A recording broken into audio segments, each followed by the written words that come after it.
So hello friends, welcome to my channel again, Coaching Center. So today I'm going to explain our 12th standard biology second chapter, that is sexual reproduction in flowering plants. So sexual reproduction is the process of development of new organism to the formation and fusion of gametes. The new organisms that come to the fusion to the formation of fusion and gametes, formation and fusion of gametes is called as sexual reproduction, and the flowering is the flower is the main structure that is concerned with reproduction, and the reproduction organs or that is the sporophylls that are produced within the flower. There are two types in the sporophylls. They are microsporophylls and megasporophylls. That is, the microsporophylls is the stamen that is in the flower, and the carpel are the megasporophylls. You can see the label diagram of the flower. So here stamen the stamen is the stamen is the microsporophylls, and the carpel here stamen, and here carpel, the stamen, the filament and anther are the micro, and the carpel or the megasporophylls. So stamen is distinguished between the filament and anther and connective. They are distinguished, as you know, and carpel is distinguished between ovary and ovule. So there are the whole process of sexual reproduction in flowering plants they are divided into pre-fertilization, double fertilization, and post-fertilization. Come to this page. So pre-fertilization, double fertilization, and post-fertilization. So what is this pre-fertilization? So structure and event. So pre-fertilization event can be studied under the following points, that are pollen grain formation, the embryo sac formation, and by the pollination and the pollen pistil interaction. So pollen grain formation, how there is male reproduction unit, and another development, how it happens in the male reproduction unit, the pollen grain formation. Let's know. So a stamen is the male reproductive unit of angiosperm. It is the main reproductive unit in a stamen, and it is consists of an anther and filament, as I said. So the anther is bilobed, and the lobe encloses for 4 pollen sacs or microsporangia, and each pollen sac contains the pollen grains. Each pollen sac has some pollen grains. The stamen has the pollen sac, and that has some pollen grains, and the four pollen sacs appears to lie in the different four corners in that anther, and the wall of the anther is consist of 4 layers of the cell to protect the pollen sacs. And another development is the anther initiates its development in the form of a homogeneous mass of meristematic cells, and surrounding by epidermis. So meristematic cells, you may have learned in your 11th standard about meristematic cells. There are the apparel, intercalary, and lateral meristematic cells surrounded by epidermis. So epidermis, as you know, it protects them. Epidermis in the 1911th, as you know, it becomes 4 lobed and 4 longitudinal rows, and of acosporia cells are differentiated. So the cells are each cells were divided to form the primary partial cells and primary sporangious cells,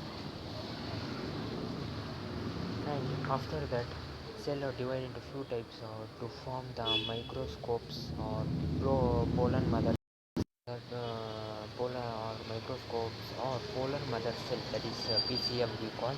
That is, they are divided, and their innermost layer of cell, while in contact with this PCM pollen mother cells, form the tapetum, which plays a significant role in the development of the pollen grains, and the layer below the epidermis later becomes the endotherm. So wall layer of anther. So epidermis, sequence, and endothecium, and middle layer, and the tapetum. These are the things that it is the wall that contains. So epidermis, let us know about the epidermis. So one cell thick and protective in function. The one cell that is thick and protective in function is called as epidermis. Endodermis is the second wall layer, usually single layered. They are single layered, and it is second wall layer for protection. So after that, the middle layer, the number of middle layer is range from 1 to 6 numbers of middle layers are there, and for they degenerate at the maturity of the anther. So after the maturity of the anther, they degenerate. So comes down.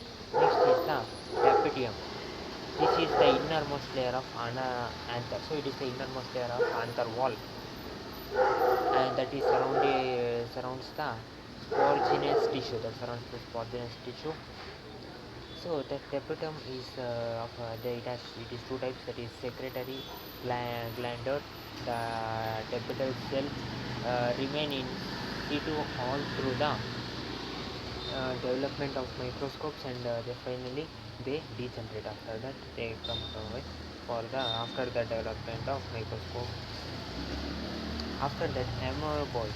So the radical wall of tapetum cell break up. So the wall of the tapetum cell break up by releasing the protoplast into the pollen chamber, and all such protoplasts to fuse to form this perismodium or amoid, or it is also called as amoeboid. Next is microsporogenesis.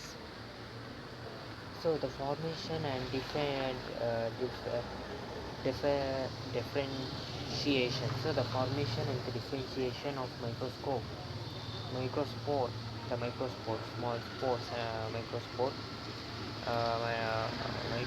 is called as the microsporogenesis.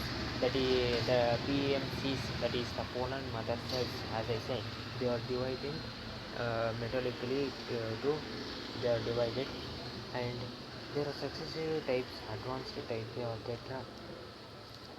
They are of 5 types. They are also microsponges or tetrad. The tetrad are of 5 types. They are the tetrahedral, isobilateral, decussate, T-shaped, linear tetrahedral. They are the most common. And in successive type, the cell wall is formed after meiosis. After meiosis 1 as well as meiosis 2, the cell wall is formed. And in simultaneous type, each nuclear division, so nuclear division in microspore mother cell is most followed by cell wall formation. So each division of microscope in the mother cell is followed by the cell wall formation. So this is the diagram of the things here I said, no, the tetrad. It are 5 types. They are the tetrahedral, isobilateral, decasta, linear, and T-shaped. So these are the things in the diagram they are saying. And the tapetum get used up, the anther becomes dry structure. After that, tapetum use this, and then the anther becomes tapetum. Here I said, no, the tapetum, the layer of the anther, it uses, and the anther become dry structure, and pollens are liberated by pollens are taken from the anther, and mostly all the four nuclei in a tetrad remain functional to form 4 microspores. So these all the 4 remain there, so that to form the microspore. And in some case, all the 4 pollen remains attached, and they forming compound pollen grain. So they remains attached, and they still form the compound pollen. They form pollen grain. And next is pollen grains. Let us know about pollen grains. So pollen grains may be oval, triangular.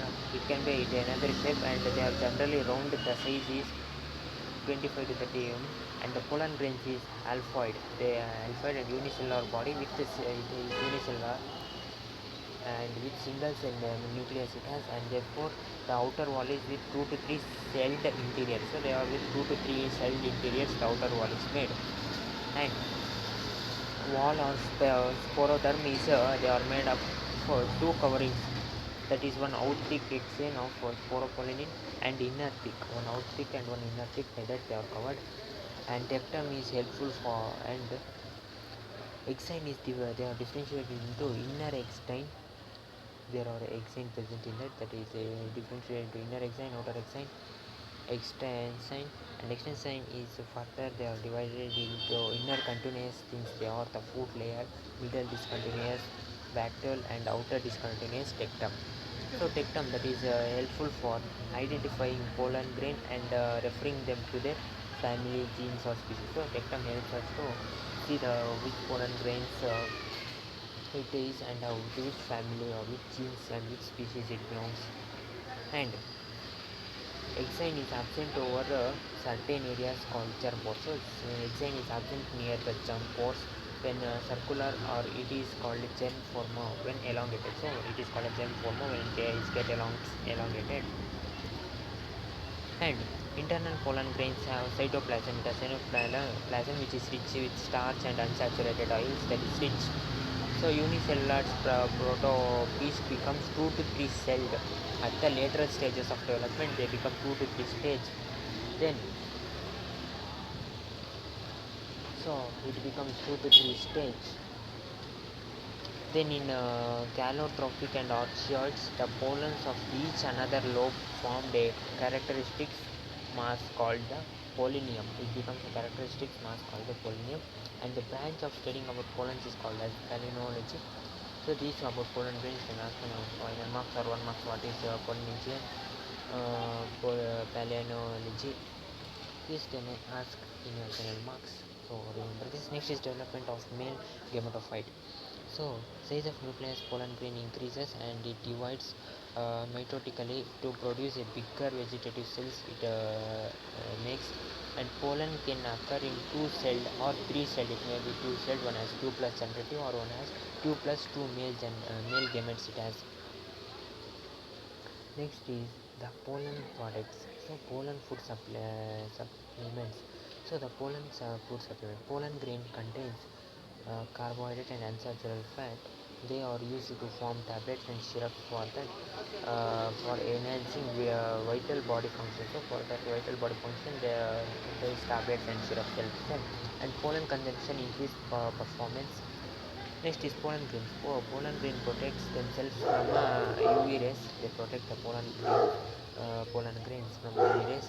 Thus, they are used in creams, emulsion for providing smoothness. So they are used in creams for providing smoothness and protection to skin. So they are used as cream pollen grains to provide us from UV rays or the protection of our skin. It is made. Next is pollen viability. So the period for which pollen grains remain viable or functioning. So the period for which the pollen grains remain viable or functioning is called as the pollen viability. So where it is functioning. So it depends upon temperature, humidity. Pollen grains remains viable in 30 minutes, or it depends on it. And pollen allergy. So pollen grains produce severe allergy. It causes hay fever.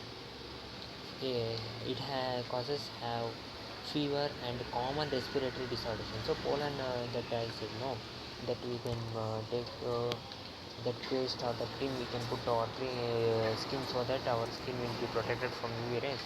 But it has some problems of it. It can cause fever, common respiratory disorders like asthma, bronchitis if we take them. Next, let us know about the female reproductive unit in the flowering plants. Next, the pistil or gynoecium of a flower is the pistil or gynoecium is the flowering in the female reproductive unit. So okay friends, here it's enough things about male reproduction unit, reproductive unit in the flowering plant. So till here you understand about what are the forms of pollen grains and how the male gametophytes develop, and what are the microspongias, walled that layers present in the anther. So okay friends, I will explain the female reproductive unit in my next video. So till here you understand the things, so like, comment, or subscribe my channel and coaching center for more work. I will explain the next chapter in my next topics of this chapter in my next video. Till then, take care, have a nice day. Bye.